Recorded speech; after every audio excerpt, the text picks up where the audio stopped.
Peritoneum.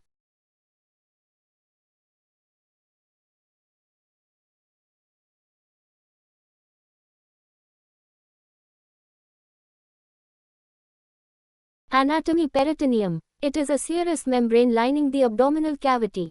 It is composed of outer fibrous tissue layer, which gives strength, and inner mesothelial cell layer, secretes fluid giving lubricating function to the peritoneum. Parts of peritoneum. 1. Parietal peritoneum. It lines the inner surface of the abdominal wall, undersurface of diaphragm and pelvic wall.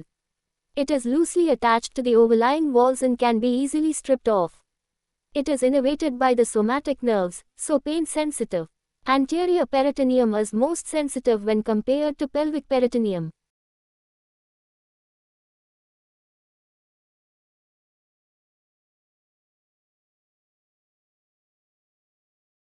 Visceral peritoneum. It lines the outer surface of the abdominal viscera, firmly adherent, cannot be stripped off. It is innervated by autonomic nervous system, hence not pain sensitive. Peritoneal cavity. It is the potential space between the parietal and visceral peritoneum.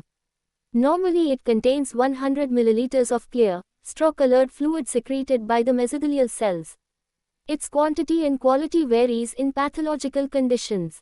It has got lubricating function, allowing frictionless movements of adjacent peritoneal surfaces. Spaces in peritoneal cavity. Peritoneal cavity, being largest cavity in the body, is divided into different spaces by ligaments and mesenteries. 11 ligaments are coronary, gastrohepatic, hepatoduodenal, falciform, phrenicocholic, splenorenal, gastrosplenic, duodenocolic, gastrocolic. Mesenteries are transverse mesocolon and bowel mesentery. Intra-abdominal spaces are 9 in number. They are right and left subphrenic, subhepatic, lesser sac, supramesenteric, inframesenteric, right and left paracolic gutters, and pelvic. Peritoneal cavity is surgically divided basically into supracolic and infracolic compartments.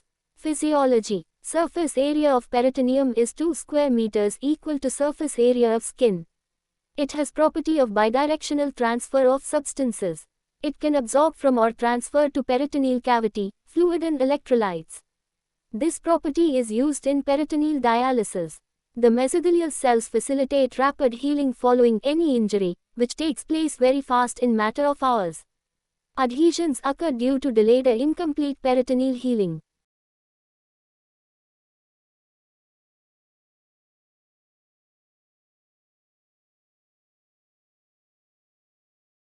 Diaphragmatic defense. Movement of peritoneal fluid and lymph in the peritoneal cavity depends on the diaphragmatic movement and phases of respiration. During expiration, altered intrathoracic and intra-abdominal pressure makes all fluid, bacteria and particles to move, circulate upwards towards diaphragm. During inspiration, it facilitates the entry of these contents into lymph to clear it.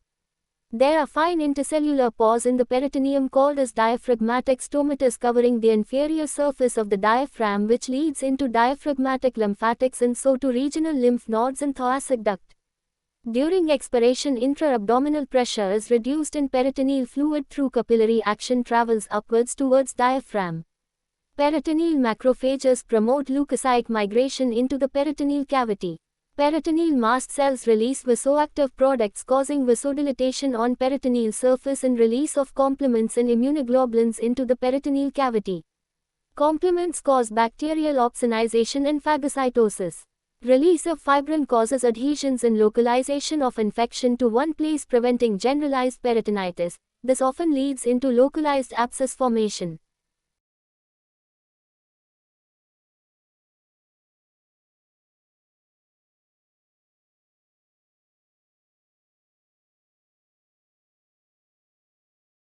Acute peritonitis definition. Peritonitis is defined as inflammation of the parietal and serosal layer of the peritoneum, either due to chemicals like acid, gastric, or bile, or due to bacterial infection. Peritoneal cavity is sterile normally. Commonly it is secondary peritonitis, which is due to bowel, hollow viscous perforation. It can be primary peritonitis, 1% of all peritonitis, without any secondary causes, without any documented source of infection, like bowel perforation or pelvic infection. It is commonly seen in young girls where infection occurs through fallopian tubes or in males through respiratory tract or otitis media. It is also common in patients with cirrhosis and ascites is spontaneous bacterial peritonitis, SBP. Tertiary peritonitis is seen in post-operative patients, after laparotomy, due to leak or bowel necrosis and seen on 7th or later day after laparotomy with an incidence of 2%. Peritonitis can be generalized or localized. Generalized type, if not treated surgically, carries near 100% mortality. Localized type commonly forms abscess like pelvic, subphrenic, pericolic, interloop and so on. Peritonitis can be chemical or bacterial or initially chemical induced but later becoming bacterial. Chemical peritonitis is caused by acid, bile, blood, barium or other substances. B types primary, secondary, tertiary. Primary peritonitis. It is commonly due to pneumococci, and can occasionally be due to streptococci, Haemophilus, gonococcus, rare now, and other gram-negative, Escherichia coli organisms. It is common in young girls between 3 and 9 years of age group and also in women.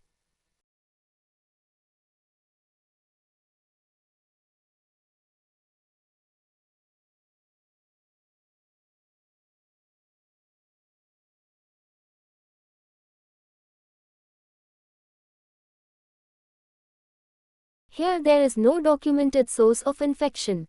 Infection usually spreads from lower genitals through fallopian tubes, from upper respiratory tract infection or from middle ear in males. Primary peritonitis is also common in cirrhotic patients with ascites, as spontaneous bacterial peritonitis, SBP, and is due to translocation of gut bacteria or through mesenteric lymphatics or occasionally is blood spread. 30% of patients with ascites in cirrhosis will develop SBP. 90% of SBP is monomicrobial infection due to E. coli, 40% Klebsiella, Pseudomonas, Proteus, gram-negative organisms, Streptococcus pneumoniae, 15%, and Staphylococcus and anaerobic microorganisms, 5%. Primary peritonitis can occur in children with nephrotic syndrome or systemic lupus erythematosus. Ascitic fluid protein content when becomes less than 1 gram per deciliter increases the risk of primary peritonitis, SBP.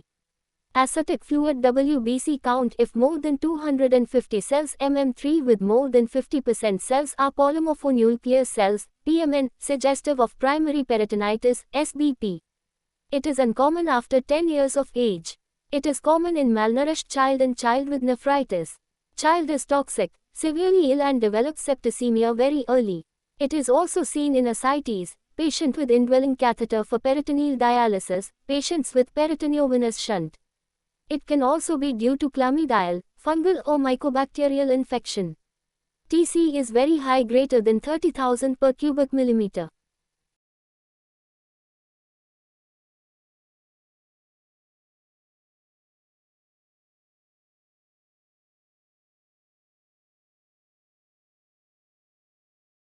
Treatment, diagnostic tapping, tube peritoneal drainage and laparoscopic drainage and wash are useful methods. Laparotomy and peritoneal toilet. Broad-spectrum antibiotics including combination of aminoglycosides, cephalosporins and metronidazole. Local installation of antibiotics into the peritoneal cavity to achieve quick and effective results. Mortality is high. Secondary peritonitis. It is secondary to any bowel or other visceral pathology, e.g. perforation, appendicitis. Escherichia coli, 70%, is the most common organism involved. Other bacteria are aerobic and anaerobic streptococci, Clostridium welchii, bacteroids, Staphylococci, Klebsiella, Salmonella typhi. Duodenal perforation and burst appendicitis are the commonest causes of secondary peritonitis. Tertiary peritonitis. It occurs after any abdominal surgeries, which is usually severe and the patient may go in for SIRS or MODS early. Tertiary peritonitis is defined as persistent or recurrent intra-abdominal infection after an adequate treatment for primary or secondary peritonitis, usually after 48 hours.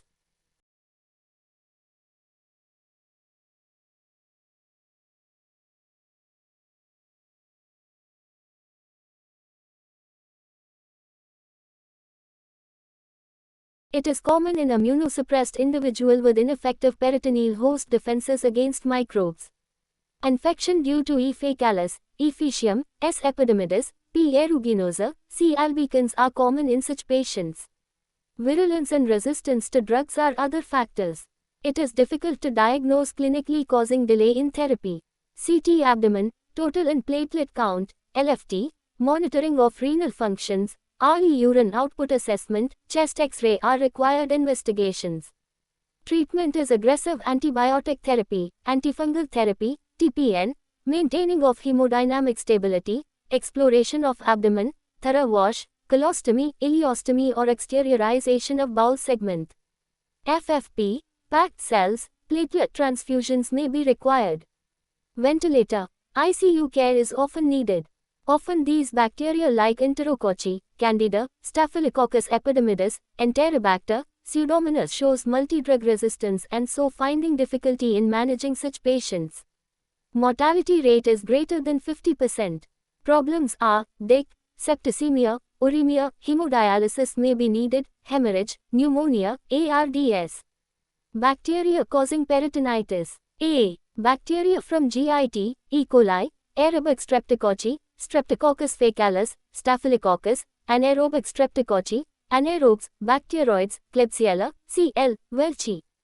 B. Bacteria not from GIT, Gonococcus, Pneumococcus, are from fallopian tubes, commonly occurs in young females.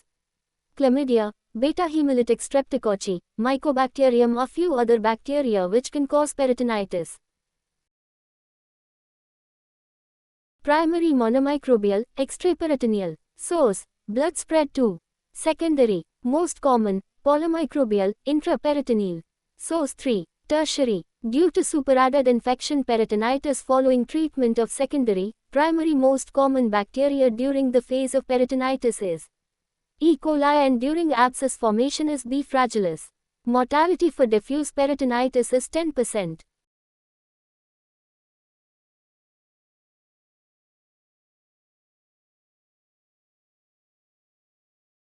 Mode of infection 559. Perforation of the GIT, duodenal, gastric, enteric, colonic ulcers, Meckel's diverticulitis perforation. Penetrating or blunt trauma, surgery, drains, dialysis. Foreign body, appendicitis, cholecystitis, diverticulitis. Intestinal obstruction with strangulation, via fallopian tubes, through blood spread, in septicemia. Transmural spread, following uterine perforation, injury during abortion or termination of pregnancy.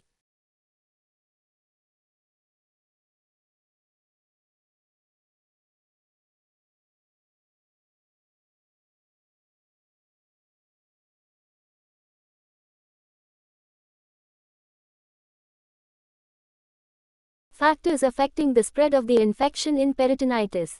XX rapidity by which the pus is gushed into the peritoneal cavity, e.g. burst appendix, perforations. XX amount of peristalsis, more the peristalsis more the spread, XX virulence of the organism, bacterial load and nature, XX localizing action of the omentum, in children localization is poor as omentum is small. XX immunosuppression, HIV, steroids, XX anatomical nature of the peritoneal cavity, XX age, associated diseases like malignancy, malnutrition, anemia.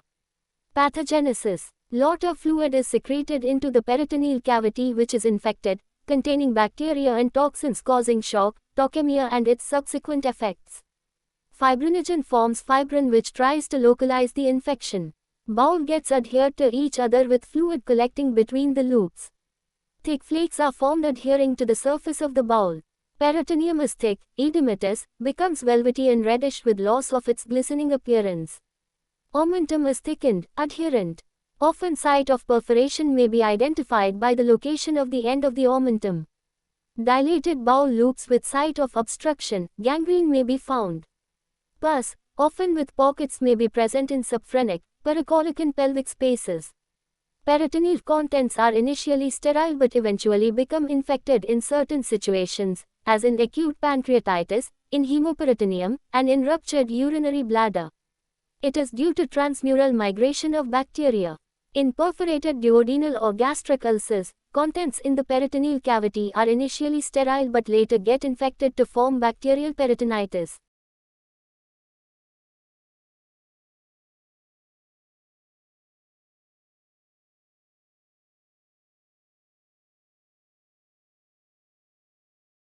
Bacterial load 2 times 108 CFU per milliliter, and virulence overwhelm the host defense. It interfere with the phagocytosis, neutrophil activity leading into bacterial multiplication and tauchemia and pus formation.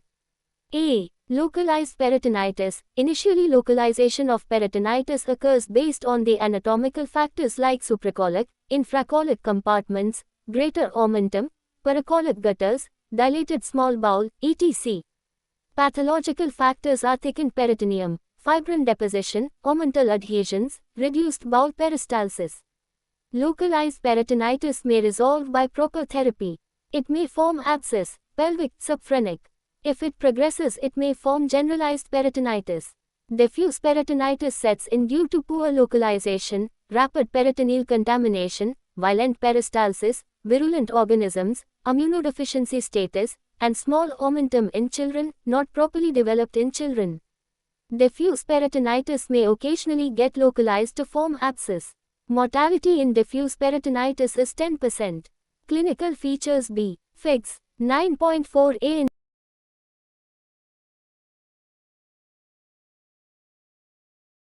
sudden onset of pain which is severe. Fever, vomiting, tenderness, initially localized later becomes diffused. Rebound tenderness, Blumberg sign. Guarding and rigidity, dull flanks on percussion. Tachycardia, tachypnea, tenderness on PR examination. Distension with silent abdomen, eventually leading to Hippocrates facies, septicemic shock and loss of consciousness.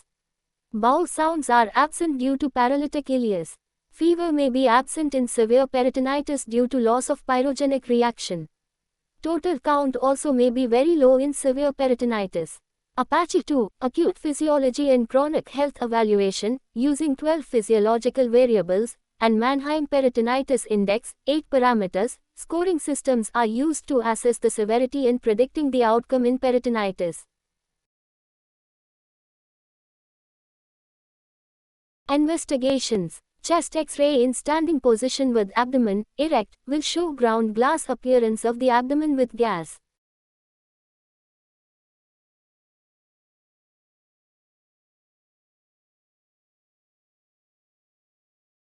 Under diaphragm suggesting hollow viscous perforation.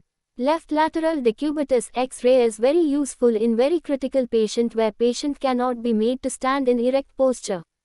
It should be differentiated from the rare Chilaiditi syndrome wherein interposition of bowel in front and above the liver looks radiologically like gas under diaphragm.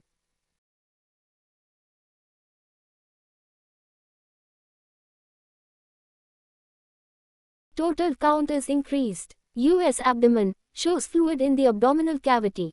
Also clinches the other causes like hemoperitoneum, pancreatitis. Electrolyte study, blood culture, blood urea and serum creatinine. Serum amylase if 4 times the normal value, it is significant. LFT also should be done. Platelet count, bleeding time, clotting time, prothrombin time are to be assessed in severe peritonitis. 4-quadrant abdominal tap reveals pus or infected fluid. In suspected pancreatitis, fluid should be analyzed for amylase level, which will be high. Often US guided aspiration is better and more accurate. Fluid collected should be sent for culture. Diagnostic peritoneal lavage, DPL, is useful. DPL with more than 500 WBCs per milliliter suggests peritonitis. Fluid should be assessed for pH, sugar, protein, LDH, cell count, gram stain, culture. Fluid is analyzed for amylase or bilirubin or creatinine in suspected cases of pancreatitis or biliary leak, peritonitis or urinary leak, pH less than 7.0, and glucose less than 50 mg per deciliter of aspirated.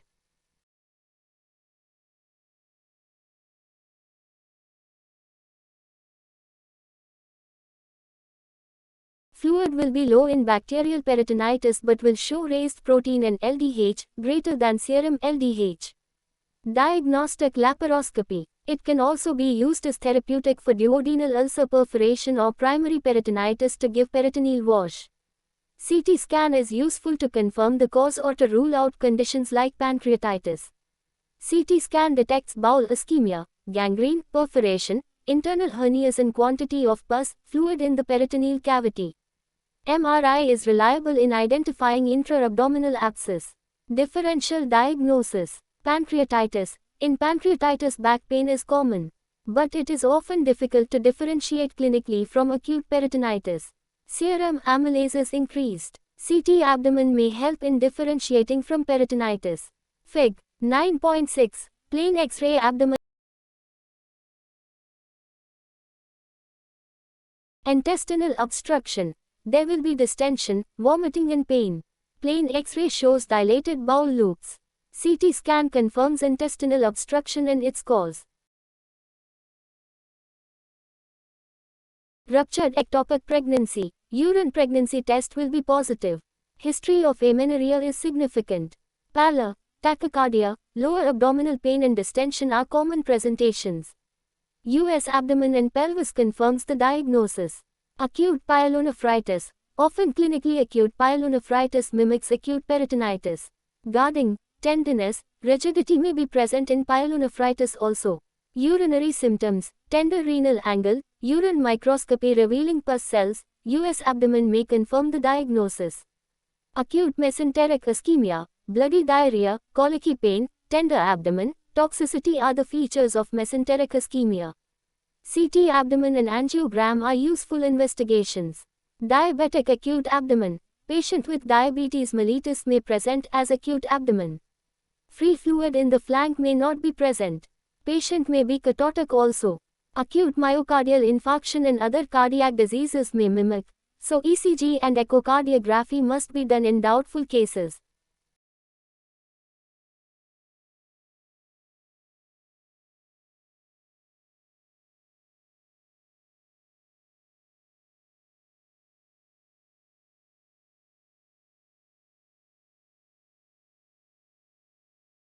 Treatment. Acute critical care. Primary assessment and resuscitation is done first. Airway, breathing, circulation, disability, dextrose, drugs, exposure. Then secondary assessment is done: fever, fluid, Foley's, gastric tube, other tubes, history and head-to-toe examination, investigations, judgment. B. Principles of therapy in peritonitis. XX to control source of infection. Perforation. XX to eliminate bacteria and sepsis. XX to maintain vital organ function, cardiac, pulmonary, renal. XX nutrition and metabolic support.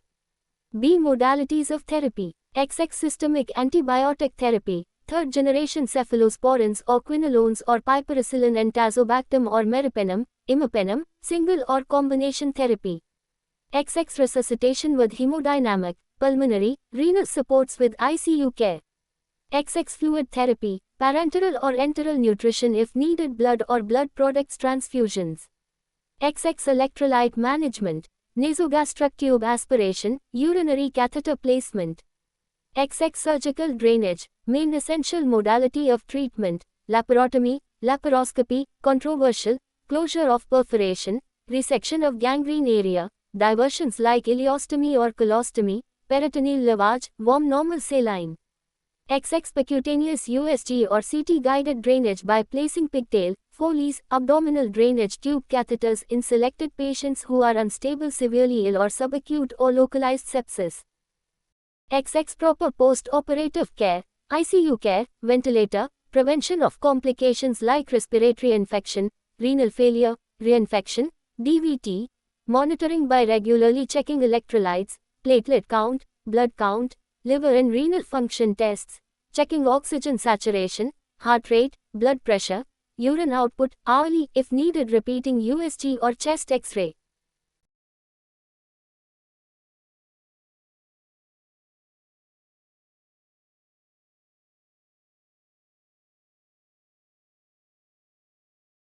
Intravenous fluids for resuscitation are essential.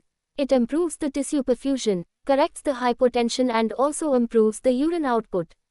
Normal saline, Ringer's lactate are usually used. Usual requirement is 2 ml per kilogram per hour. Nasogastric tube aspiration, to decompress bowel, to reduce toxic fluid, to prevent aspiration. Total parenteral nutrition, CVP line to perfusion to monitor. Blood transfusion, FFP, platelet transfusions if indicated. Catheterization with maintenance of adequate urine output, 30 ml per hour, 0.5 ml per hour per kilogram. Antibiotics: ampicillin, gentamicin, metronidazole, ceftazidime, sfoperazone, sfotaximi, tazobactam, piperacillin, meropenem, linezolid, etc.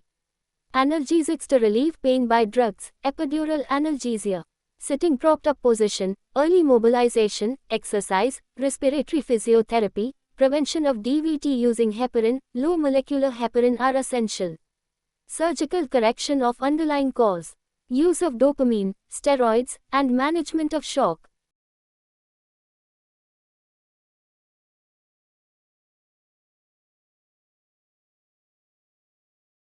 Often ICU and ventilator support is required during postoperative period. Monitoring the patient using PO2, PCO2, electrolytes, and pulse oximeter. Laparotomy and proceed. On laparotomy, the cause for peritonitis is identified and corrected. In bowel perforation, perforation closure. In intestinal obstruction, resection and anastomosis. In appendicitis, appendicectomy. 3/4. Proper peritoneal toilet, wash with 10 liters of saline, is given. A drain is placed, tube. 3/4. Pus should be sent for culture and sensitivity. Tension sutures are placed when required to prevent burst abdomen. Its benefit is questioned even though it is commonly used. Laparostomy, it may be open or closed method. In open method, Etepin's lavage, abdominal wall, fascia and peritoneum are not sutured but kept open. It will reduce the chances of abdominal compartment syndrome and also allows easier and faster drainage of the infected fluid from the peritoneal cavity. But disadvantages are it causes lot of fluid loss and electrolyte imbalance in open area itself may allow infection to get into the peritoneal cavity. In closed method, abdominal fascial wound is closed using a zip.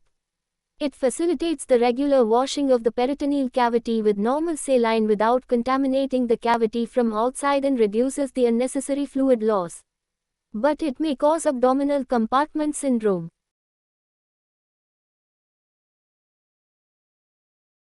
Technique of emergency laparotomy: abdomen is opened with midline incision, with wide exposure, often extending both above and below the umbilicus, with incision inclined towards the left side of umbilicus.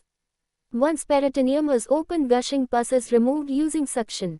Pus is collected for culture. Abdominal cavity is inspected thoroughly for site of origin of sepsis, appendicitis, perforation, gangrene, etc. Definitive procedure is done depending on the cause. Proper wash is given using warm normal saline, 10 liters.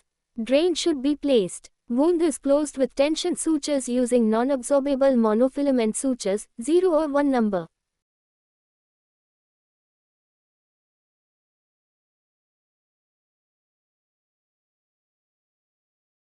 Postoperative management: proper critical care, ICU, postoperatively. Ventilatory support, monitoring with urine output, temperature, breathing, pulse rate, blood pressure, arterial blood gas analysis, total count estimation, both very high and very low counts signify severe sepsis, septicemia, neutrophil count estimation, platelet count, prothrombin time analysis, blood urea and serum creatinine, liver function tests, altered liver function signifies septicemia. These investigations need to be repeated as and when required. Proper fluid and electrolyte management. Total parenteral nutrition, TPN. Prevention of deep vein thrombosis by leg exercises, low molecular weight heparin. Prevention, identification of ARDS and its management. Prevention of bed sore.